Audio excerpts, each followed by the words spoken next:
E o Em Circuito, o compromisso de levar para você muita informação, e a gente não podia deixar de falar de eleições 2024. Hoje eu recebo aqui nos estúdios Em Circuito a advogada e também especialista em direito eleitoral, Denise Coelho, que vai falar sobre um pouco desse assunto das eleições municipais 2024 e toda essa polarização que a gente vive aqui na cidade de Manaus, também em outras capitais, como você que nos acompanha no interior do estado do Amazonas. Primeiro, muito obrigado por estar aqui no Em Circuito, doutora, e eu queria que você aí falasse um pouco da sua formação profissional, da sua carreira, um pouquinho da senhora.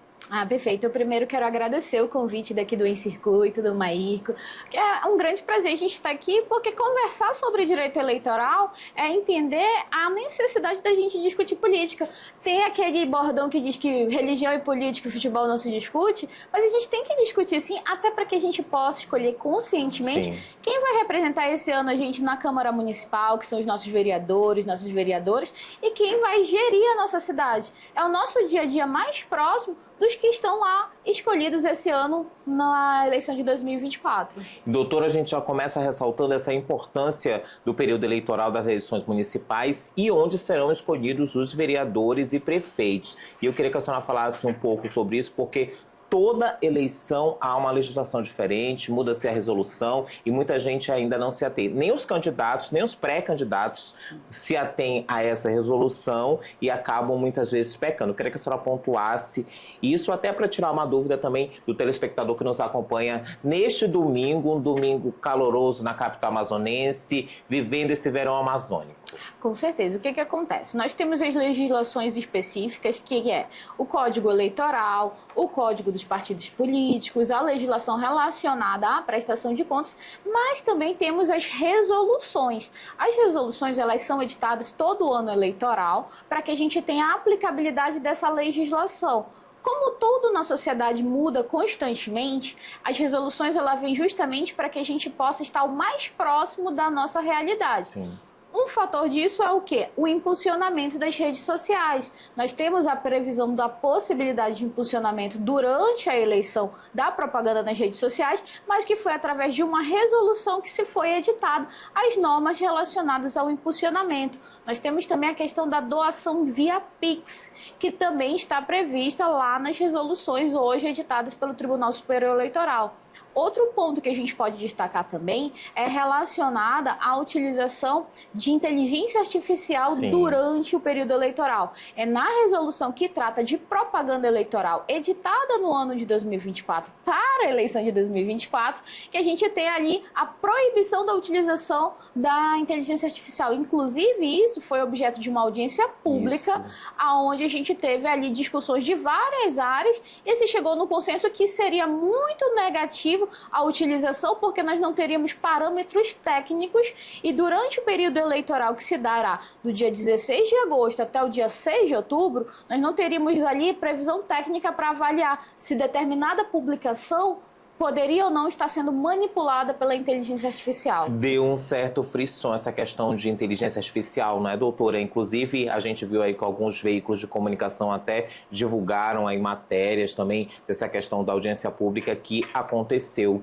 Paralelo a isso, a gente vê a questão também do Pix, que é uma novidade agora para esse pleito, né? Mas eu queria que a senhora pontuasse nessa questão das doações, doutora. Essa questão do Pix também vale para as empresas, para essas corporações que muitas das vezes fazem essas doações para as campanhas de candidatos majoritários e candidatos também a vereadores? Então, é muito pertinente o teu questionamento, porque o que acontece? A partir da alteração da legislação em 2017, não é permitido mais a doação por empresas. Nós só temos a permissão de pessoas físicas. Eu, você, nós podemos doar para aquele candidato, para aquela candidata ou até para aquele partido político. Mas eu tenho que observar que eu só posso doar até o limite de 10% do que eu informei para a Receita Federal. A partir do momento em que eu doar 11% do que eu apresentei para a Receita Federal no meu imposto de renda, eu já vou poder ser chamado perante o Tribunal Regional Eleitoral. Eu não sou nem candidata, mas eu fiz essa doação com excesso, eu também já vou responder um procedimento perante a Justiça Eleitoral. Por quê? Porque os sistemas eles são interligados. Então, a partir do momento em que eu já apresentei minha declaração de imposto de renda, E aí, no momento em que eu faço a doação acima do valor dos 10%, eu já vou ter ali a informação de ser chamado, ei, vem aqui, justifica por que você doou acima vem explicar do valor aqui, né? Por que aconteceu de onde isso? tu tirou essa informação. E outra coisa que é bem pertinente é para que as pessoas que recebem benefícios assistenciais, como Bolsa Família, ou qualquer outro benefício assistencial nesse sentido, elas também têm a vedação. Por quê? Porque se eu sou hipossuficiente, estou vulnerável economicamente, como é que eu vou estar fazendo uma doação em dinheiro? Entendi. Parece tão simples, mas a gente pega bastante casos de situações nesse sentido durante as prestações de contas, que lá no futuro eu tenho que justificar como é que uma pessoa que não teria capacidade econômica de fazer uma doação realizou uma doação para determinado candidato. E aí as pessoas ficam na dúvida, por que isso acontece? O sistema tem o cruzamento de dados, né, doutora? Mesmo. E através disso é que acaba descobrindo toda essa situação e aí a pessoa acaba sendo chamada mesmo para explicar o porquê dessa doação. E já pegando esse gancho, eu tenho uma pergunta para fazer daquelas pessoas que trabalham nas comunidades, que são muitas vezes contratadas. Elas também correm o risco, doutora, de perder o benefício de Bolsa Família ou qualquer outro benefício que elas recebem por conta do governo federal? Não, o que a gente está comentando agora é tipo assim, para quem vai fazer doação e recebe um benefício. Perfeito. Mas se eu vou apenas trabalhar, eu vou prestar um serviço e eu vou ser remunerado por isso, e geralmente os contratos eles são feitos pelo período da eleição, agosto, setembro e a primeira semana de outubro, né? Então, nesse sentido, a gente tem que verificar, porque para te receber um benefício dele, existem vários pré-requisitos. Um deles é que a família, o grupo familiar, não possa exceder 1/4 de salário mínimo. Então, tudo isso tem que ser avaliado no momento se você vai estar ultrapassando ou não o que a legislação que lhe concedeu um benefício assistencial como o Bolsa Família, permite ou não essa situação. É interessante a gente avaliar direitinho, porque sim, você pode acabar perdendo o benefício caso você ultrapasse a margem do valor que você deveria ou não estar recebendo. Uma situação dessa é a questão de 1/4 de salário mínimo para quem recebe Bolsa Família, para quem recebe LOAS, que é um benefício assistencial também, onde a gente tem esse parâmetro de quanto o grupo familiar deve receber para poder você ter aquele benefício.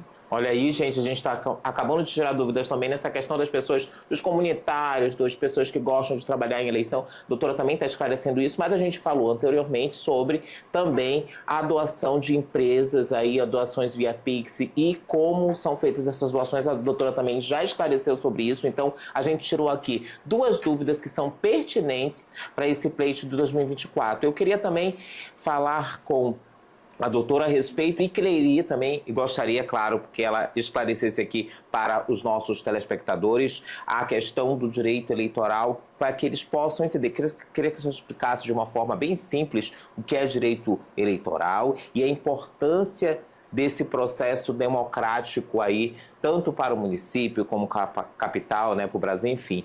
Mas eu gostaria que a senhora explicasse isso para os nossos telespectadores, doutora. Então, é importante a gente entender, enquanto cidadão, que o processo eleitoral, o processo de democracia, ele se dá a partir do momento em que a gente pode escolher os nossos representantes. Os nossos representantes no Legislativo, esse ano a gente está tratando de Legislativo Municipal, onde a gente escolhe os vereadores, as vereadoras e o prefeito e o vice-prefeito.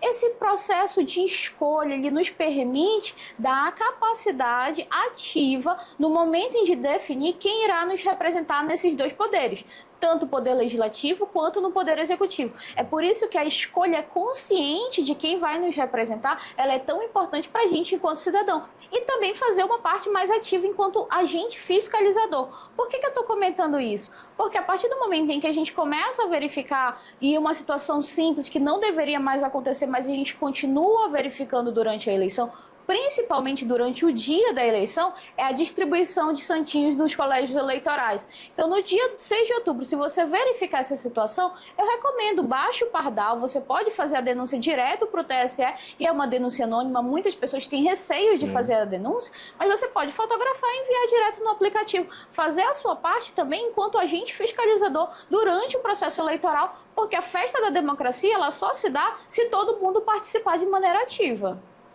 Olha aí, gente, tá vendo mais um ponto crucial que a doutora está aqui esclarecendo. Mas antes a gente tem um oferecimento de Noar Turismo. Se você quer ir aí para Santarém, para o Pará, a gente está com promoções quentíssimas. Então acessa lá Noar Turismo, vai lá no Instagram, conversa com as meninas e você pode fazer a sua reserva com um pacote promocional para o estado do Pará e também Santarém, lá na Noar Turismo. A gente continua aqui com a doutora Denise Coelho, falando tudo sobre direito eleitoral e explicando, esclarecendo também vários assuntos. E doutora, a gente falou sobre diversos assuntos, mas também quais são as principais regras e normas que regem a eleição municipal deste ano, doutora, no pleito deste ano? Então, o que a gente pode destacar aqui, alguns pontos que é pra gente que está no dia a dia enquanto eleitor ir verificando. Sim. Vamos lá, a gente tem o prazo nesse momento, agora no período de julho, e a gente ainda está na pré-campanha.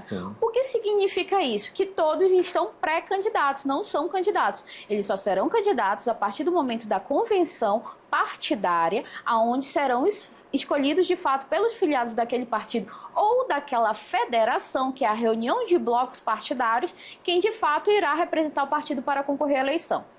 Posto isso, o que a gente tem? Enquanto pré-candidatos, a gente não pode ter o pedido de voto expresso durante este momento. É importante a gente destacar isso, até para que a gente que está no dia a dia verifique se de fato aquela pessoa já está ou não respeitando o que a legislação coloca. Então, se você verifica que determinado pré-candidato já está durante o momento da pré-campanha utilizando de maneira incorreta ou abusiva durante esse período, a gente já sabe que é um candidato que a gente tem que deixar no alerta àquela situação. Posto isso também, a gente vai para as convenções partidárias, que iniciam agora, no próximo dia 20 de julho, e vão até o dia 5 de agosto. É um momento onde os partidos políticos e as federações elas irão escolher, de fato, quem vai disputar a eleição municipal. E aí, a partir desse momento, nós vamos ter a ata de registro, que é encaminhada ao TRE, e aí a gente vai ter os candidatos. E a partir do dia 16 de agosto, a gente vai ter, de fato, a eleição do corpo a corpo, da rua. A gente já vai poder pedir voto, já vai poder ali mostrar o seu número. Durante esse período que a gente ainda está vivendo, a gente não tem nenhuma possibilidade de vinculação do número partidário em relação à situação, porque é um marco que a gente iniciou agora dia 6 de julho também. A gente não pode ter essas vinculações. Mas a partir do dia 16 de agosto, a gente já vai ter a propaganda e o pedido de voto mesmo, de campanha. O corpo a corpo, né, doutora? É isso mesmo. E, doutora, e essas mudanças, né? A gente viu que ainda agora a senhora falou das resoluções que mudam de um pleito para o outro, mas tem mudanças e novidades também. A senhora falou também da questão do impulsionamento nas redes sociais, que também teve, além dessa mudança do Pix, além dessas mudanças, a gente tem outras mudanças para esse pleito ou não? Foram só essas que foram limitadas? Não, nós temos a possibilidade da doação via Pix, lembrando sempre para você que está assistindo a gente, quer doar porque acredita que determinado candidato pode lhe representar, você tem que observar que você não pode ultrapassar 10% do que você apresentou no seu imposto de renda e você também tem que fazer a doação da chave Pix do seu CPF para o CNPJ do candidato. A gente não passa direto a doação para uma outra pessoa física, a gente passa a doação para o CNPJ. Cada candidato ele recebe no CNPJ e ele deve abrir as contas com o CNPJ. Ele é criado uma outra figura, que é a figura do candidato, e o que representa ele vai ser esse CNPJ. Feita essa observação do tipo de doação que pode ser via Pix, a gente também vai ter a figura do Instituto das Federações.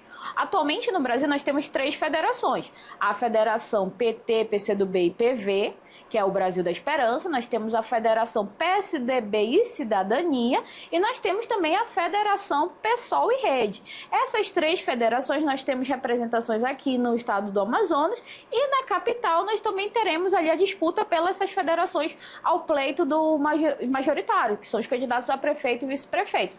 É a primeira eleição municipal que a gente vai ter as federações reunidas para a disputa eleitoral. Também é uma inovação para a eleição de 2024.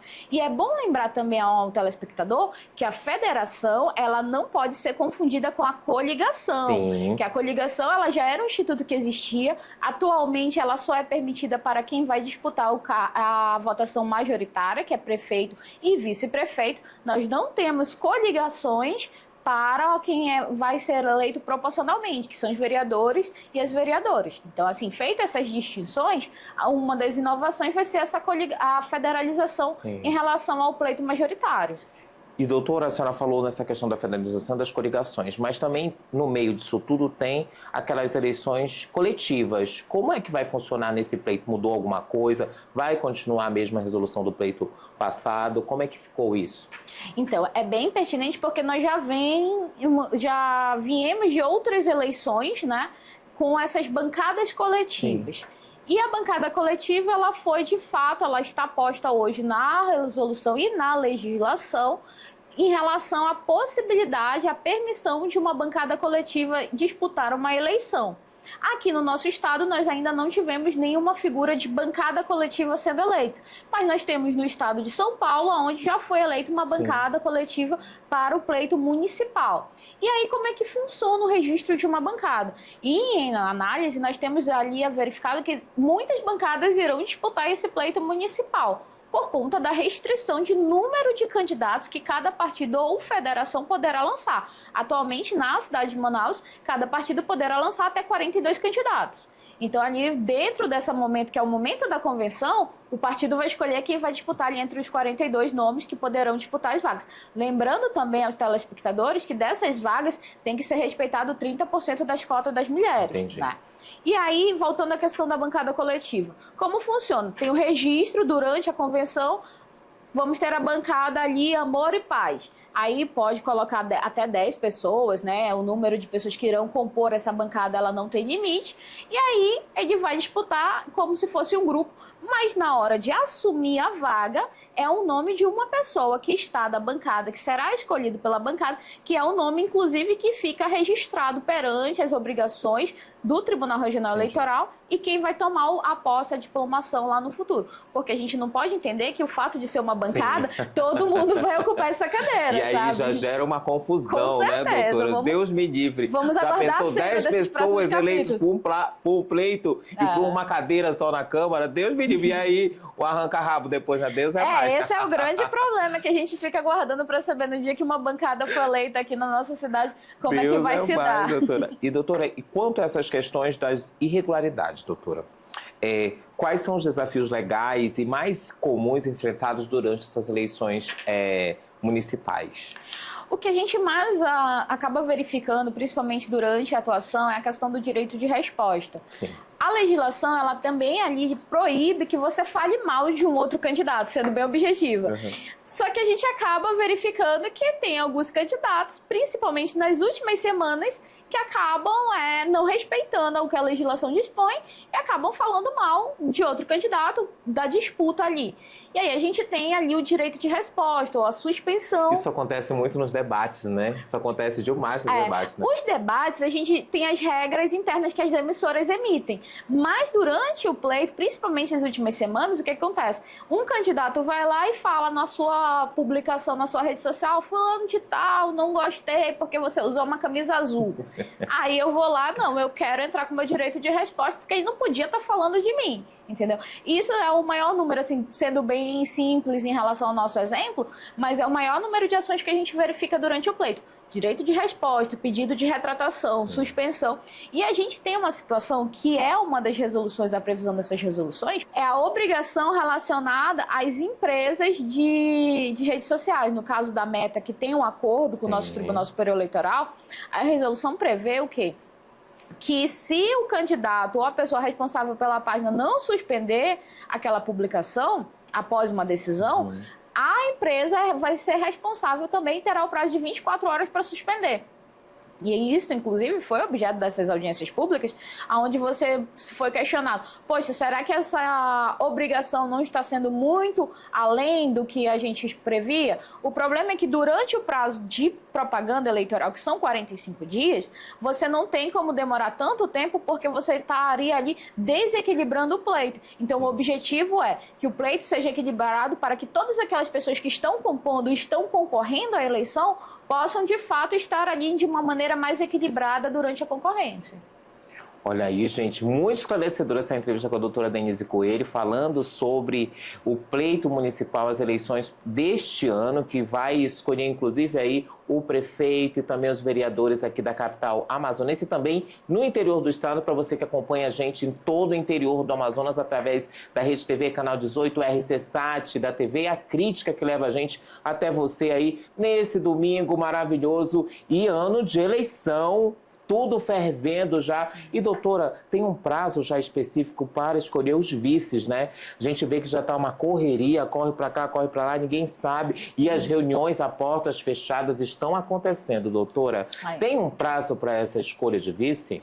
Tem, vai ser o mesmo prazo da convenção, que aí a gente inicia agora dia 20 de julho e vai até o dia 5 de agosto. Eu ia brincar dizendo o seguinte, acabou o boi, começou o nosso prazo de eleição, né, gente? Então, assim, a correria para quem atua, para quem vai ser candidato, ela já iniciou para a gente começar a cumprir os prazos. Prazo de filiação partidária, que tem que ser até 6 meses. Troca de janela partidária para quem é vereador e queria trocar de partido político. Para quem precisa regularizar o domicílio eleitoral, esses prazos a gente já cumpriu lá no início do ano, que são 6 meses antes do pleito. Agora a gente está indo justamente para esse prazo em relação à convenção, que é de fato onde vai ter a escolha. Muita gente falou no início do ano, você é candidato, não você é candidato, você é do partido A, você é do partido B, mas o que vai valer mesmo, dizer assim, dos Vera, vai ser a partir do dia 20 até o dia 5 de agosto, que é de fato quando você tem a ata da escolha dos partidos políticos. E doutora, assim, tanto para as pessoas, para os eleitores, quanto também para os candidatos, pré-candidatos, como eles devem identificar e combater essas irregularidades eleitorais, como abuso de poder, compra de votos e outras situações que acabam ocorrendo durante o pleito, doutora? Eu sempre recomendo, gente, que hoje o que a gente tem tão favorável ao nosso lado é o celular. O celular você pode tirar fotografia, você pode enviar direto a denúncia pelo Pardal, como eu comentei, é uma denúncia anônima, você não precisa ficar constrangido de achar que aquela denúncia vai ter o seu nome lá, não. Você vai enviar a denúncia, às vezes você nem sabe se é crime ou não, mas você, na dúvida, você envia. Por quê? Porque aí o Ministério Público Eleitoral ele vai averiguar se de fato o que você enviou para eles no Pardal ou no WhatsApp, que também, quando iniciar a eleição, o tribunal disponibiliza um WhatsApp para você fazer essas denúncias. Você envia lá a fotografia, o vídeo. Eu vi determinada situação, eu vi determinada reunião ali que eu achei um pouco suspeito. Você pode até nem saber se de fato aquilo estava irregular ou não, mas você envia, você já vai estar contribuindo para que o pleito seja mais equilibrado e para que de fato a gente possa ter ali uma paridade durante essa disputa. Doutora Denise Coelho falando com a gente sobre direito eleitoral. E, doutora, eu queria que a senhora falasse também e ressaltasse a importância da participação dos eleitores nas eleições municipais, sobretudo os eleitores mais jovens. Então, gente, assim, o que acontece? Nós vamos para uma eleição que é a eleição mais próxima da gente. É quem vai estar ali fazendo, justamente, vai estar administrando a nossa cidade, a cidade onde a gente reside. É quem vai estar ali propondo projetos de leis que vão interferir no meu dia a dia, no seu dia a dia. Eu sempre comento aquele projeto de lei das sacolas plásticas. Sim. Então, se eu não consigo escolher conscientemente quem vai me representar tanto no Poder Legislativo e quem vai me representar no Poder Executivo, que é o prefeito, o vice-prefeito e o Poder Executivo, e o Legislativo, que é quem propõe leis e quem fiscaliza também o Executivo, gente. Então, assim, essas são as funções desses cargos. É importante que a gente conheça de maneira correta aquela pessoa que, de fato, vou determinar ali, eu vou depositar minha confiança para me representar nesses dois poderes. Porque durante os 4 anos, eu é que vou estar, enquanto cidadão, ali sofrendo ou me beneficiando daquele tipo de conduta aonde o Poder Legislativo tem as informações, pode propor leis que possam beneficiar o nosso dia a dia, pode fiscalizar o Executivo de maneira correta, de maneira consciente, e para quem vai estar administrando a nossa cidade. Isso é muito importante porque é o nosso dia a dia. Então, Michael, assim, o que a gente mais precisa é que essa escolha seja de maneira consciente, principalmente para os mais jovens. Eu ia falar nós, os mais jovens, mas nem sou tão jovem assim. Mas o que acontece? Procura na internet, dá um Google lá e joga o nome daquela pessoa que você, poxa, eu achei fulano interessante. Deixa eu ver se ele já foi vereador, deixa eu ver se ele já ocupou algum cargo, se ele tem alguma formação técnica, porque é importante a gente escolher de maneira consciente e conhecer também, saber quem é, né, doutora? Com certeza. Pesquisar, saber quem é a pessoa pessoa que está na rua todo dia lá, pessoa que está batendo na tua porta procurando voto, porque a gente sabe que muitos te desenterram para bater na porta das casas, das comunidades, andando no sol quente dentro das pontes, como eu já vi dentro de Igarapé, né, pedindo voto. E esse é uma fase muito importante da nossa vida, porque, como a doutora falou, a gente vai escolher uma pessoa que vai administrar a cidade por mais 4 anos, e a gente sabe, porque nós, todo mundo, eu que sou morador da periferia também de Manaus, sei o quanto é sofredor. Todo dia a gente sai com o nosso carro e passar por um buraco, ou então ter um congestionamento, um trânsito de mais de 30 minutos, e aí a gente vê que a gente já não mora mais numa cidade, sim numa metrópole. Então é complicado e a gente precisa pensar muito, que é uma questão de consciência, o nosso voto. Mas, doutora, já quase finalizando, porque o tempo é muito pequeno para a gente falar de tanta coisa, e a doutora é tão rica em conhecimento e a gente está explorando aqui ela hoje. Quais são os direitos e deveres do eleitor durante esse processo eleitoral, doutora? Então, o primeiro dever seria a regularização perante o TRE. Então, para você que já fez essa regularização, foi até o dia 8 de maio, você já está pleno dos seus poderes ativos de escolher quem irá lhe representar no Poder Legislativo e no Poder Executivo. Tá? Então, assim, a sua primeira obrigação é estar em quitação com o Tribunal Regional Eleitoral para que você possa votar.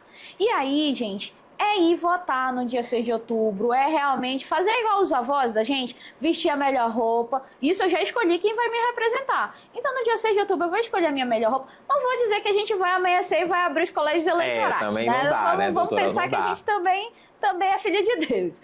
Mas vá votar, não deixem, gente, para ir 4 horas da tarde, porque aí você vai enfrentar uma fila, você pode correr o risco de não conseguir exercer o seu direito de escolha nos seus representantes. Então vamos deixar ali pelo menos uma margem, depois de meio-dia, toma aquele banho, pega a sua roupa. Não precisa levar... Ai, Denise, eu não sei o que eu fiz com o meu título eleitoral, eu não vou poder votar. Não precisa. Você pode baixar o aplicativo do e-título, que vai dar lá qual é a sua seção, qual é o seu colégio eleitoral, e levar um documento com foto. E aí pode ser o RG, a carteira de motorista, a carteira de trabalho, o passaporte, o documento com foto e saber onde você vota, que também é importante para você não ficar rodando em vários colégios. E aí, gente, vá lá, exerça o seu direito, tenha a escolha consciente de quem vai te representar, tanto no Legislativo quanto no Executivo. Doutora, eu queria que a senhora só deixasse claro a questão do Pardal. É um aplicativo que as pessoas podem baixar, não é isso? É isso mesmo. O Pardal é um aplicativo do Tribunal Superior Eleitoral. Você baixa lá na sua loja de aplicativos e você pode fazer a denúncia direto. Geralmente ele solicita só que você envie a foto ou um vídeo para poder ser identificado pelo Ministério Público Eleitoral do qual é a possível denúncia que você está fazendo, se realmente há indícios ou não em relação à infração, ao crime. Entendi. E eu queria também que você deixasse uma mensagem para os eleitores sobre a importância de um voto consciente e informado, doutora. Gente, reitero aqui as minhas palavras na hora da escolha dos candidatos. Não deixe para escolher o seu candidato a vereador, a vereadora, a prefeito, no dia da eleição, dia 6 de outubro. Escolha antes, pelo menos pegue esse prazo de uma semana antes do pleito. A gente sabe que tem necessidades diárias que tomam mais do nosso tempo, mas deixe pelo menos para a última semana antes do pleito eleitoral escolher, verificar o nome da pessoa, se ela responde a algum crime, se não responde, se ela já exerceu esse mandato, se nunca exerceu. Então, assim, faça essa escolha consciente, busque de fato e não deixe para se levar apenas porque fulano pediu para eu indicar essa pessoa ou para juntar o santinho no dia, vou votar nesse daqui porque eu achei o santinho dele interessante. Faça a sua escolha consciente, busque de fato quem pode te representar, busque quem pode ali estar mais alinhado com as tuas necessidades, que aí você vai ter um representante muito mais próximo do que você espera de quem vai te representar no Legislativo e no Executivo. E onde os telespectadores podem ter mais informações sobre o direito eleitoral, acessar os recursos úteis para o período eleitoral, doutora? Existe um site chamado Divulga Cante. Ele começa no momento em que há os registros de candidatura.